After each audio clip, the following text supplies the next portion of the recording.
नमस्कार, welcome to my channel. मैं हूं मनीषा। दोस्तों, आज की वीडियो में हम जानेंगे कि हमें यम का दीपक कैसे लगाना है। यम का दीपक लगाते समय हमें किन-किन बातों का ध्यान रखना है और दीपक कैसे लेना है, बाती किस तरह की इस्तेमाल करनी है, उसमें किस प्रकार का तेल आपको यूज़ करना है, पूजन के लिए हमें क्या-क्या सामग्री चाहिए और किस स्थान पे हमें जलाना है। घर के कौन-सा मेंबर हो वो जलाएगा तो हमें ज़्यादा शुभ परिणाम प्राप्त होगा। ये सभी बहुत सारी महत्वपूर्ण बातें हैं जो कि आज के इस वीडियो में हम आपके साथ शेयर करेंगे। तो आप वीडियो पर एंड तक बने रहें। यदि आप हमारे चैनल पर पहली बार आए हैं तो चैनल को सब्सक्राइब जरूर करें, जिससे हमारी वीडियो की नोटिफिकेशन आप तक सबसे पहले पहुंचे। दोस्तों, यम का पूजा करके मैंने आपको प्रॉपर तरीके से दिखाया है और घर के किस द्वार पे आपको यानी मुख्य द्वार पे किस तरफ आपको जलाना है वो भी मैंने आपको वीडियो दी है।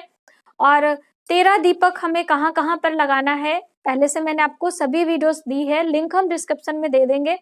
और साथ में दीपावली की पूजा घर पे हम कैसे करें, उसकी तैयारियां कैसे करें, वो सभी जानकारी पहले से मैंने अपलोड करी है। लिंक सभी का हम डिस्क्रिप्शन में दे देंगे। यदि आपने अभी तक वो सभी वीडियो नहीं देखा है तो प्लीज आप उसे देखें। अपने सभी दर्शकों को हम दीपावली की हार्दिक शुभकामना देते हैं।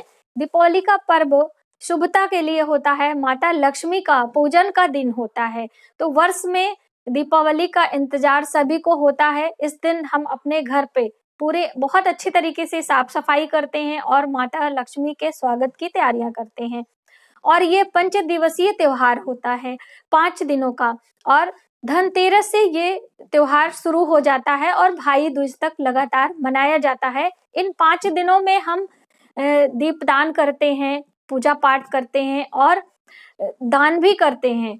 अपने घर में सामग्री और सामान लाने के साथ साथ में आपको दान भी करना चाहिए, जिससे जो आपके अन्य व्यक्ति हैं, जैसे जो बहुत सारे लोग हैं जो किसी कारणवश ये पर्व नहीं मना पाते हैं, तो आप उनकी मदद भी करें। ये बहुत ही शुभ परिणाम इसका मिलता है।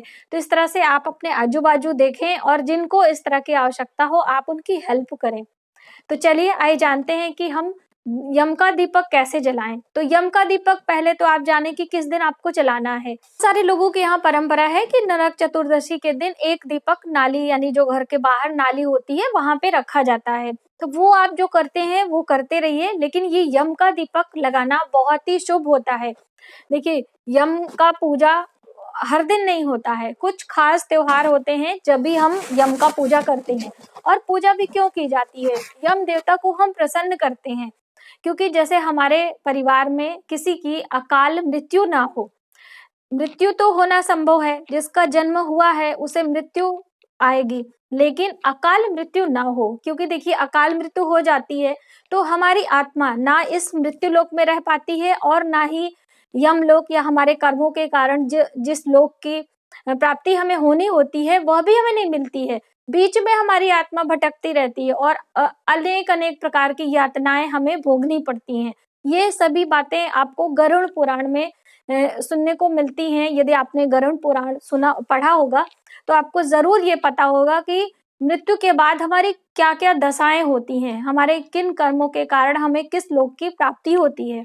तो इसलिए यम का पूजन करना अति आवश्यक है। ये बात आपने समझी। और अब हमें यम का पूजा किसके हाथों करवाना है और कहाँ पे? तो जो घर का बड़ा बुजुर्ग महिला होती है, आपके घर की बड़ी बुजुर्ग महिला है, वह यह कार्य करें, क्योंकि जो बुजुर्ग महिलाएं होती हैं उनका अधिकार पूरे परिवार पे होता है और वही अपने पूरे परिवार की सुख समृद्धि के लिए कामनाएं करती हैं और सभी उनके पुत्र के समान होते हैं। तो इसलिए उनके हाथों से ज्यादा शुभ होता है, वही महिला आपको ये पूजा कर सकती है। लेकिन मान लीजिए आप अपने घर पे हैं, आप घर से बाहर रह रहे हैं, तो आप ही बड़े हैं वहां पे, आप स्वयं करें। ये हो गया। अब आगे कहाँ पे जलाना है? तो आपको इसे अपने मुख्य द्वार पे ही जलाना होता है। घर से इंटर करते जब भी कोई नकारात्मक या सकारात्मक ऊर्जा हमारे घर प्रवेश करती है तो मुख्य द्वार से ही प्रवेश करती है।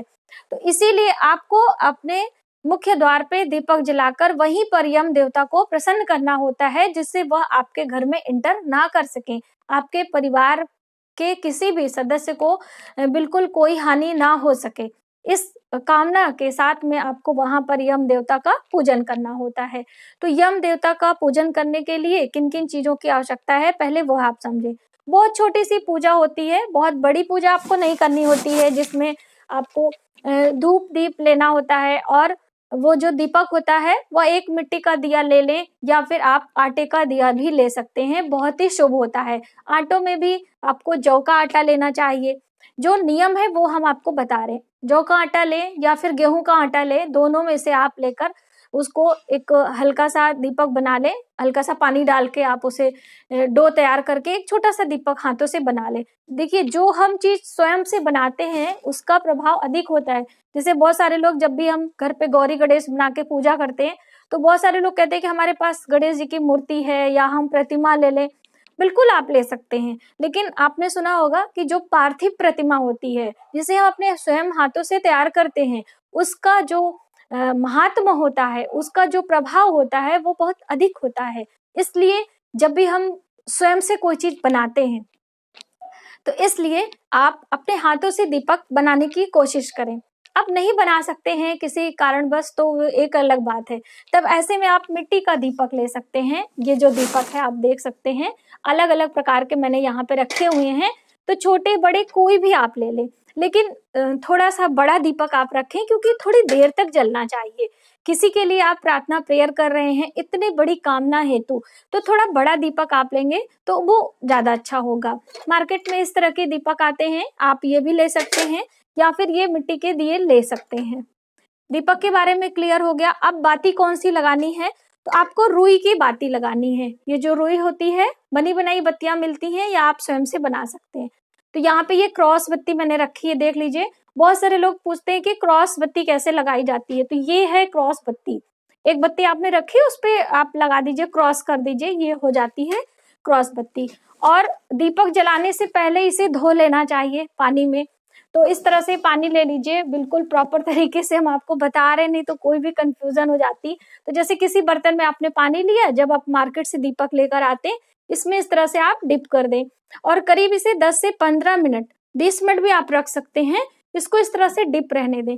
तो ये जो मिट्टी के दिए होते हैं ना, आग में पकते हैं, इसके कारण ये बहुत ज्यादा ड्राई हो जाते हैं, और जब हम इसे डायरेक्टली दीपक में घी या तेल डालते हैं, तो पहले वो सोख लेता है और फिर बहुत जल्दी आपका दीपक शांत हो जाता है। तो ऐसा ना हो, आपका घी कम लगे, प्रकाश बहुत अधिक तक फैले, तो ये दीपक को आपको इस तरह से पानी में डिप करके 20-25 मिनट आपको इसे बाहर निकाल दें, और 5 मिनट के अंदर ये सूख जाता है। अभी आप कैमरे के सामने देखते रहिए, ये पानी मैंने यहाँ पे रख दिया है, और बहुत जल्दी ये बिल्कुल ड्राई हो जाएगा देखते देखते। अब इसके अंदर आपको तेल भर देना है और क्रॉस बत्ती लगा लेनी है। तो ये तो दीपक हो गया। अब रखना कैसे है, डायरेक्टली जमीन पे आपको नहीं रखना होता है। जैसे हम हमेशा बताते हैं ना कि पूजा आपको डायरेक्ट जमीन पे नहीं करना है, ना ही जल देना है, ना ही कोई जप तप करना है, नहीं तो गुरुत्वाकर्षण के कारण वो शक्तियां पृथ्वी अपने अंदर खींच लेती है। तो इसलिए आपको एक बीच में कोई भी डिवाइडर लगाना है। उसी प्रकार से दीपक की शुभता आप तक पहुंचे, उसका प्रकाश आपके जीवन में फैले, उसके लिए आपको नीचे कोई भी बेस लगाना है खड़े अनाज का। तो उसमें गेहूं का अनाज सबसे अच्छा माना जाता है, लेकिन अभी क्या है, गेहूं लोगों के पास अवेलेबल नहीं होता है। मार्केट में जो भी बाहर रहते हैं उन्हें अनाज मिलने में दिक्कत होती है। तो ऐसे में आप चावल ले सकते हैं। जो चावल हम अपने किचन में बनाते हैं, ये देखिए बिल्कुल सूख रहा है, बाहर से बिल्कुल सूख गया, अंदर हल्का सा गीला है, आप देख सकते हैं।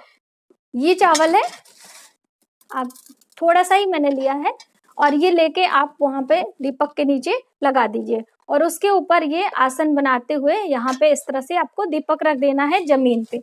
अब इसके अंदर क्रॉस बत्ती आपने लगाया, सरसों का तेल डाला, तेल को भी मैंने आपको दिखाया कि नहीं, ये देखिए ये सरसों का तेल है, इसमें कोई ऑप्शन नहीं है। बहुत सारे लोग पूछते हैं कि घी का दिया जलाएंगे, तेल का जलाएंगे, तो आपको सरसों के तेल का दीपक ही लेना है, इस बात को ध्यान रखें।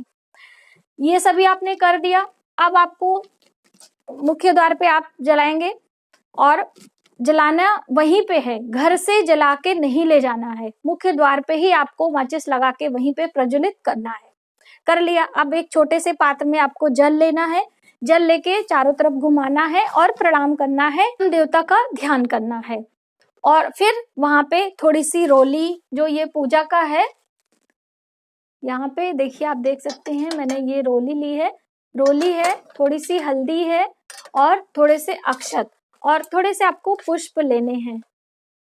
ये बिल्कुल हम आपको हर चीज इसलिए हम दिखाते हैं कि आपको कोई भी कंफ्यूजन ना हो। तो पुष्प आप कोई भी ले सकते हैं, गुलाब के, गेंदे के, जो भी पुष्प आपको लेना हो आप ले लें। और थोड़ी सी मिठाई, जैसे अब भोग लगाएंगे तो आप कोई भी मिठाई ले सकते हैं। जैसे मैंने यहाँ पे बर्फी ली है, दूध से बनी मिठाई है। यदि आपके पास मिठाई नहीं अवेलेबल है तो ऐसे में आप इलायची दाना या फिर मिश्री ले सकते हैं, यानी भोग आपको लगाना ही है। और इस तरीके से दीपक प्रज्वलित करने के बाद यम देवता का स्मरण करते हुए आपको प्रणाम करना है और अपने पूरे परिवार की सुख समृद्धि के लिए उनसे प्रार्थना करनी है। बस इस तरह से आप करें कि हमारे परिवार को अकाल मृत्यु से बचाएं और अपनी कृपा बनाए रखें। इस तरह से करके आप अपने घर के अंदर आए, प्रतिदिन के जो भी आपके कार्य करने हैं वह कर लें और फिर जब तक उसमें तेल रहेगा वो दीपक वहां पे प्रज्वलित रहेगा और फिर वो शांत हो जाएगा। दूसरे दिन आप उसे जो दीपक है उसे बाहर फेंक दें। यदि आपने आटे का बनाया है तो कोई जानवर वगैरह खा लेगा, ऐसा कोई प्रॉब्लम नहीं है कि वो जानवर खाएगा तो उसके ऊपर कोई असर आएगा। और फिर चिड़िया कौवा कोई भी खा सकता है उस आटे को, या फिर आपने मिट्टी के दिए लिए हैं तो आप उसे डस्टबिन में फेंक सकते हैं, बाहर कूड़े कचरे में डाल सकते हैं इस तरह से। और फिर दूसरे दिन आपको, जैसे ये धनतेरस वाले आपने किया, फिर नरक चतुर्दशी वाले दिन सेम प्रोसेस आपको करना है। और इसी तरह से महानिशा रात में, यानी कि दीपावली की रात्रि में करना है, और गोवर्धन पूजा वाले दिन, और फिर भाई दूज वाले दिन। 5 दिन लगातार इसी तरह से सेम प्रोसेस आपको फॉलो करते हुए यम का दीपक लगाना है। तो आप बिल्कुल भी डरे नहीं। बहुत सारे लोगों ने क्वेश्चन किया था कि मुख्य द्वार पे यदि दीपक जला हुआ है तो फिर हम आए जाएंगे कैसे, कोई कारण है, हमारे हस्बैंड लेट नाइट आते हैं, ड्यूटी है, जो भी है, तो बिल्कुल आपको डरने की जरूरत नहीं है। जो भी व्यक्ति इंटर करता है पहले दीपक को प्रणाम कर लेता है, उसके बाद इंटर करता है। क्योंकि भाई देखिए, आपने किसी के लिए वहां पे स्थान दिया है, उसे मान दिया है, तो आपको डरना नहीं है। तो आप निसंकोच यम का दीपक लगाएं और उनका आशीर्वाद लें। तो मुझे लगता है कि सभी कंफ्यूजन आपकी दूर हो गई होगी और आपको बिल्कुल अच्छी तरीके से समझ में आ गया होगा कि हमें यम का दीपक कैसे लगाना है और कैसे पूजन करना है। आज की वीडियो में बस इतना ही। यदि हमारी जानकारी आपको थोड़ी सी भी हेल्पफुल लगे तो प्लीज हमारी वीडियो को लाइक करें, शेयर करें, सब्सक्राइब जरूर करें न्यू वीडियोस के लिए। नेक्स्ट वीडियो में हम आपको धनतेरस पूजा का शुभ मुहूर्त, धनतेरस पूजा में हमें कैसे क्या करना होता है, किन किन चीजों की आवश्यकता होती है और बर्तन हमें क्या क्या खरीदना होता है, ये सभी जानकारी हम आपको देंगे। तो आप जरूर उसे देखें। Thank you.